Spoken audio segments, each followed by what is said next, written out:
the leader in every issue that I think most conservatives believe in this country as governor.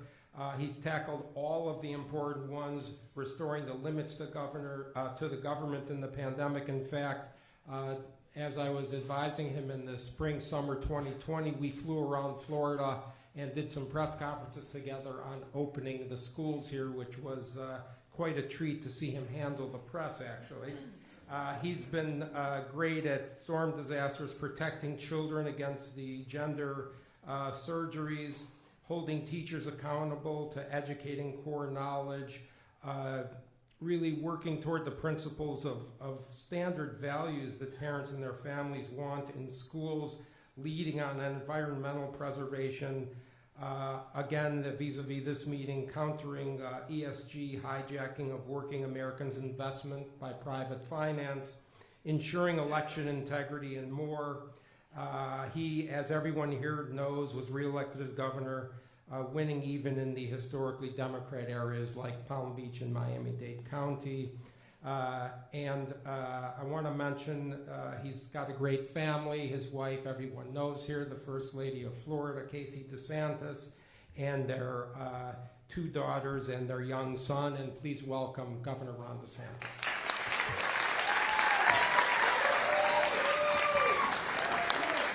Thank you. Oh, please have a seat. Thanks so much. Thank you. Thank you. It's great to be here. Great to be at New College. Thank you, Dr. Atlas. Thank you, Richard Corcoran, for convening this. There's been a lot of great stuff done. You know, Richard was in our administration when I first became governor as Commissioner of Education, and I think you could take this to the bank that in the last 5.5 years, there's been no state that has done more to reform and improve education in this country than Florida. So Richard was really a big part of that. And I really appreciated having him in the administration.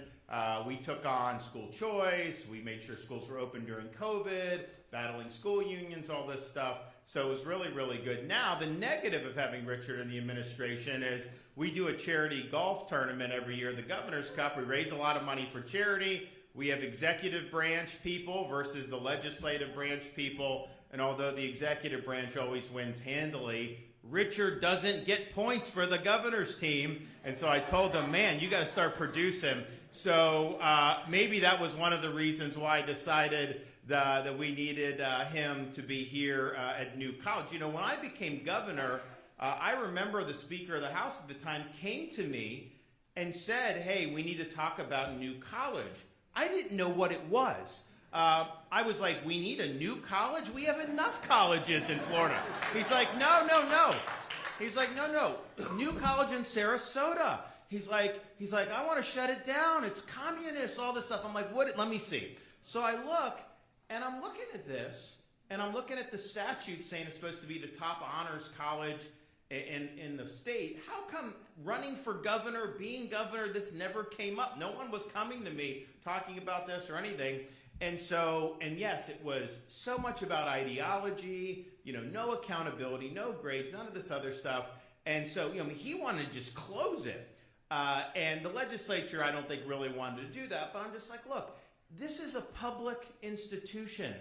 And we have not only a right, we have an obligation to make sure that our public institutions are serving the best interests of the state of Florida. And how it was being operated and the culture that developed. Look, if you want to go be, you know, on some like Marxist commune, if that's what you want to do with your life, look, who am I to say? But I don't want the taxpayers of Florida funding that. That's just not the way it goes. So we made some big changes, and part of it was what's in the best interest of the state of Florida. And I think what you've seen, I don't think you've seen more dramatic improvement over any institution over, what are we talking about now? We're talking about 1.5 years since we really started to do. I look at the facilities, I look at all the improvements, a lot of interest in what's going on.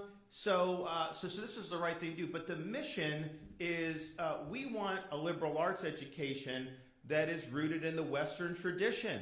that is a classical education similar to what our founding fathers had when they went to universities. That is something that I think will attract people, not just throughout Florida, but throughout the country.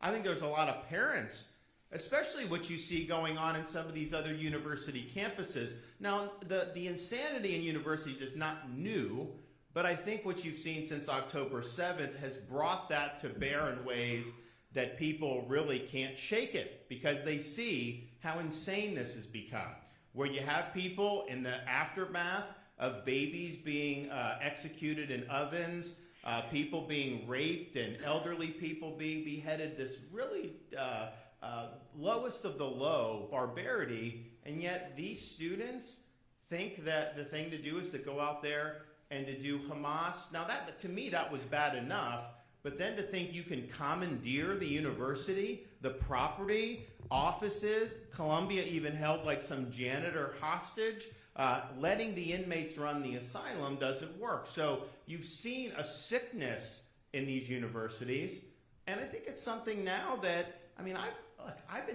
talked to people who are very, very high up in finance and all these other things.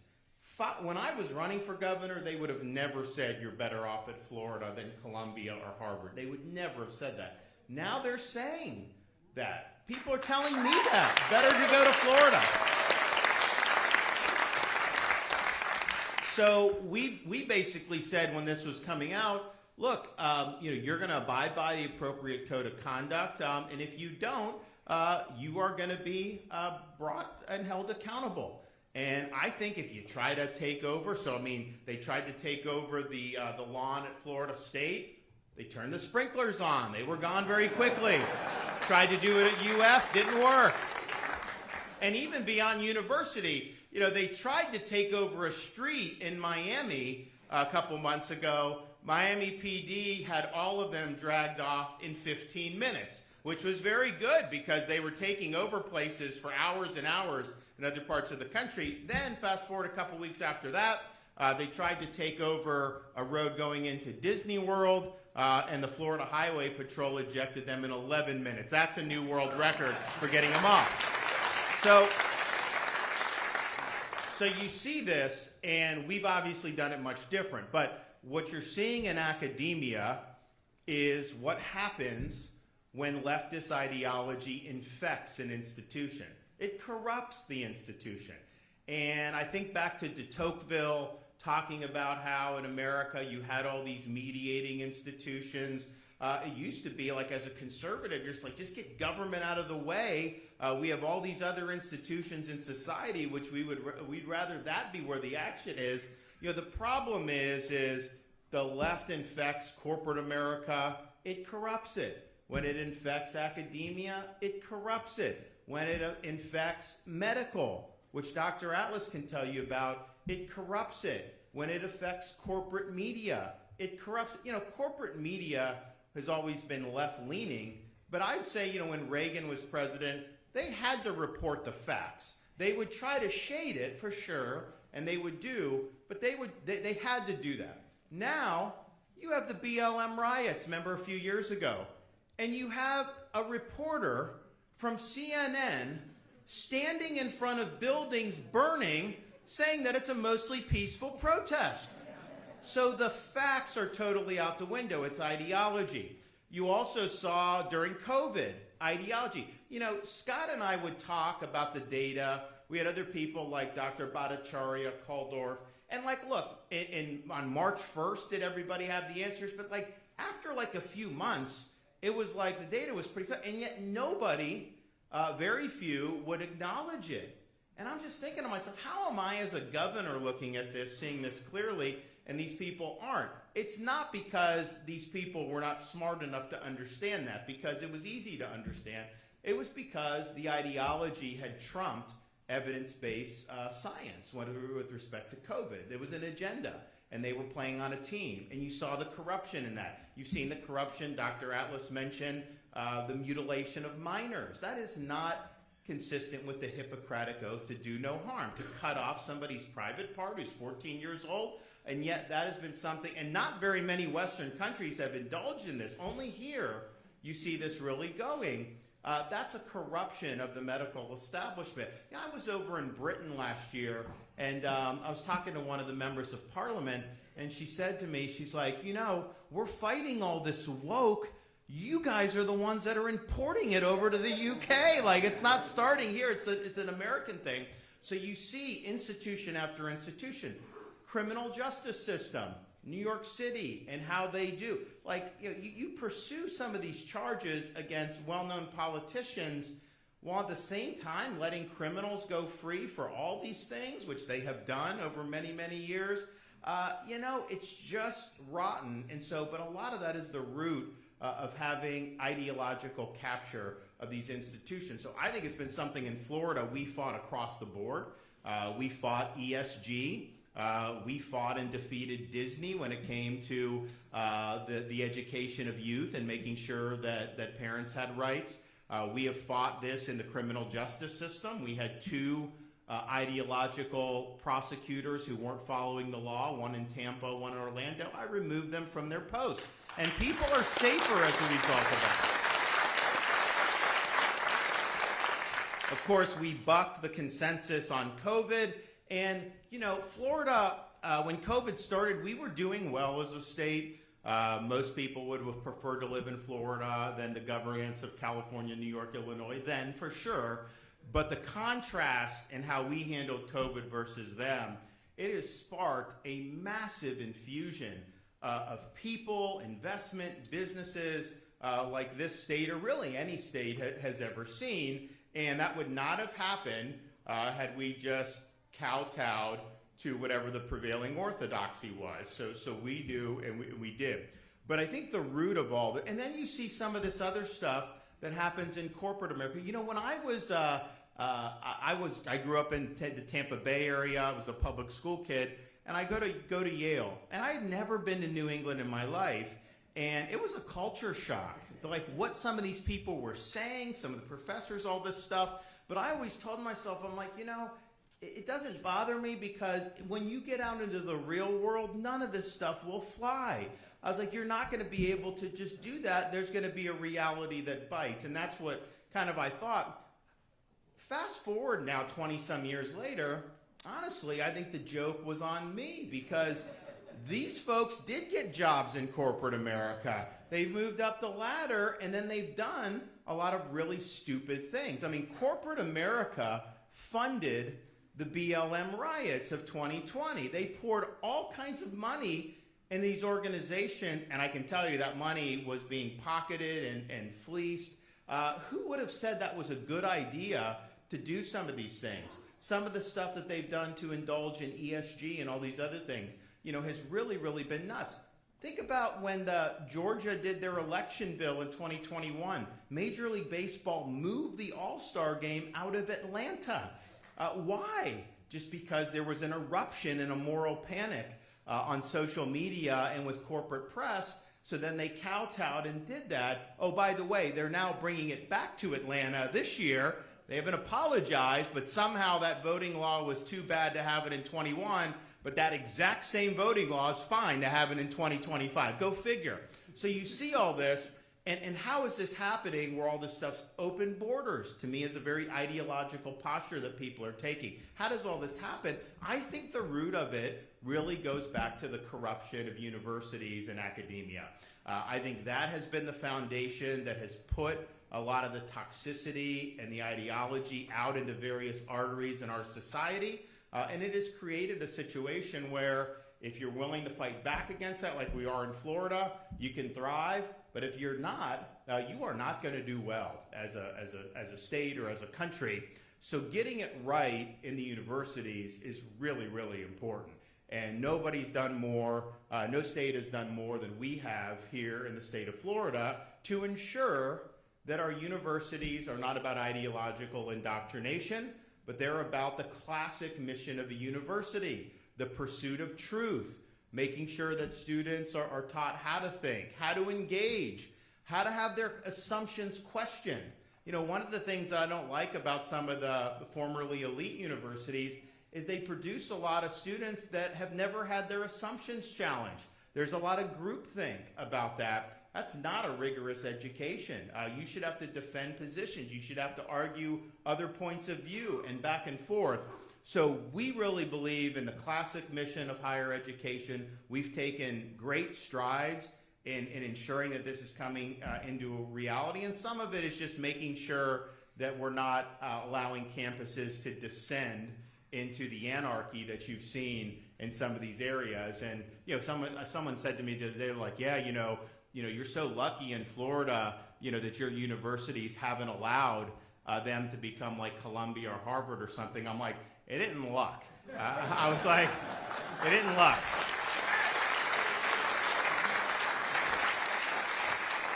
Because I can tell you this, if one of our universities allowed themselves to turn into a Columbia or a Harvard, the president of that university would be out of work the next day. Like, that's just what would happen. We're not messing around with this stuff. So this is really, really important. And part of what I know Richard has stressed here at New College, what we're also stressing at places like the Hamilton Center for Civic Life at the University of Florida, which is really going to be an exciting thing. And I'll bet you there'll be a lot of collaboration between New College and Hamilton Center. I was just down in Miami at the Adam Smith. We have at Florida International, we have the Adam Smith Center for Economic Freedom, and they did their awards. They had the president of Paraguay. They've had former heads of state all throughout the Western Hemisphere have been fellows there, and it's really going to be, I think, the focus of freedom for the Americas, which is needed because we have more leftist governments in this hemisphere today than we did at the height of the Cold War. So that is an engine. We have an institute at Florida State that's doing similar. So there's a lot of stuff that's going on that I think is going to make a big, big difference. But underlying all of that is an understanding of, yes, this is funded by the taxpayers. We have a responsibility to make sure we're equipping students with the tools that they need to be able to do well for themselves, hopefully in Florida, but if they choose to go elsewhere, and that's what we have to do. But we also have to prepare them to be good citizens of this republic. And that's not always the same thing as teaching somebody skills that they can take into a career. In fact, that is something that has been neglected in university after university for decades upon decades. And when all these august universities were founded, Harvard in the 1600s, Yale in 1701, that was the primary purpose that they were doing. They were trying to produce leaders who could be leaders in their communities and eventually be leaders in what would become the United States of America decades later. So that's what we're doing here, what Richard's really been leading with New College. That's what we're doing across the state of Florida. And think about it. You're a parent. You work 18 years to be able to instill certain values into your kid. Do you want your kid going somewhere for 4 years and having all of that undone? And then they charge you $150,000, $200,000 for the privilege?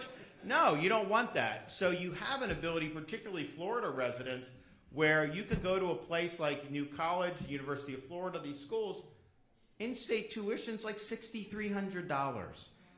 You don't really pay tuition if you're a high-performing student because you qualify for Bright Futures and likely pay zero tuition or 75% off the tuition depending on what level you qualify for. That is really, really significant that you're able to do that, because I think having all this debt has been a huge problem for so many students. And like, I'm not somebody that says taxpayers should bail people out of the debt. I certainly don't think you should act unconstitutionally and do it when the Supreme Court said you couldn't do it. But I also think that, a lot of students have been told by these universities that these degrees were magical. And, you go $100,000 in debt and you have a degree in zombie studies. The C's aren't parting for you. It's just not, it's not the way it works.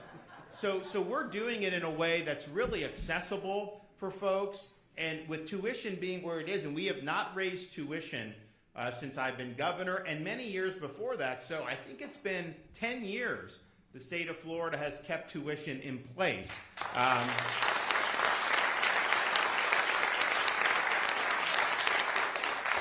Now, for part of that 10 years, we didn't have significant inflation in the overall economy. Of course, we have had a lot of inflation over the last 3 or 4 years. And so some people say, well, the inflation's going up. The universities need more. I'll say, wait a minute. We've had academic inflation with the cost of tuition for years in this country. We're basically holding the line and say, do what you got to do. And we provide good funding from the state, but we are not going to be in a situation where we want to raise tuition. We think it's important that it's something that it's low. But people are going to look to schools like this for the leaders in the future. People are going to graduate from New College or the Hamilton Center, some of these places. They're going to have a strong foundation. They're going to understand what it means to be an American.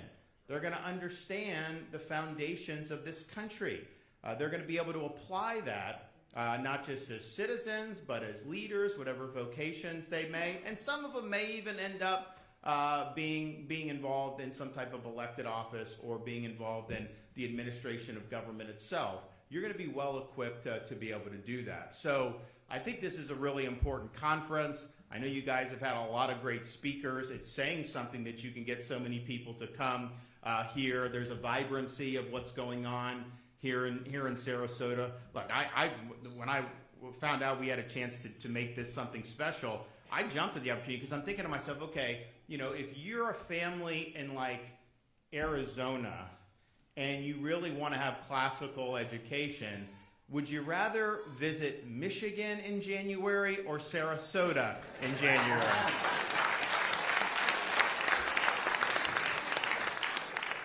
So the final thing I'll say before you guys wrap up is just when Benjamin Franklin walked out of the Constitutional Convention, he was asked, Dr. Franklin, did you give us a republic or a monarchy?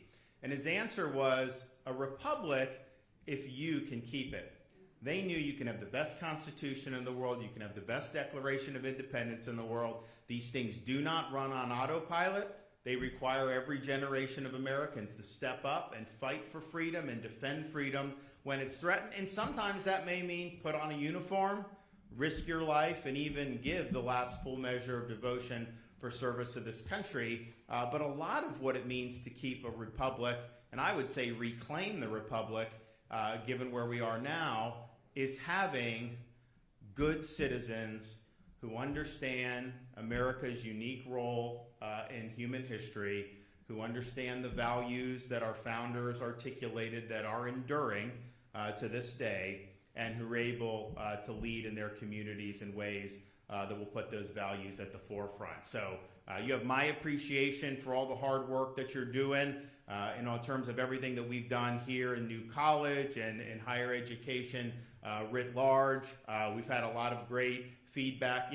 Some of it, the feedback, like when certain quarters are negative, you're doing a good job because you're over the target. So some people who lodge criticism, they're just mad that this is no longer their personal ideological chew toy, that we're actually insisting on things that are being good. But so you see that, and you see a lot of positive feedback. But as proud as we are of the steps that we've taken, and we've taken stronger steps than anyone else in the country, you ain't seen nothing yet. Thank you. Appreciate it.